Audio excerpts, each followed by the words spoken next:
এটা হলো আমার নিজের বানানো একদম নতুন স্টাইলের আলু রেসিপি, যা এখন পুরো ইন্টারনেটে ভীষণ ভাইরাল চলছে।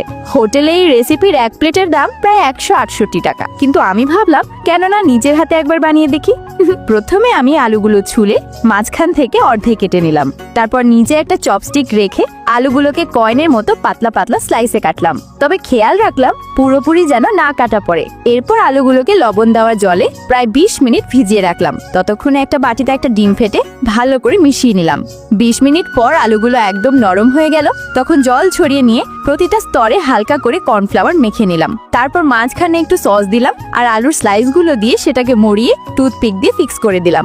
এখন এটা একদম লণ্ঠনের মতো দেখতে হলো। এরপর কড়াইতে তেল মাঝারি আঁচে গরম করলাম আর আলুগুলো ভাজতে দিলাম।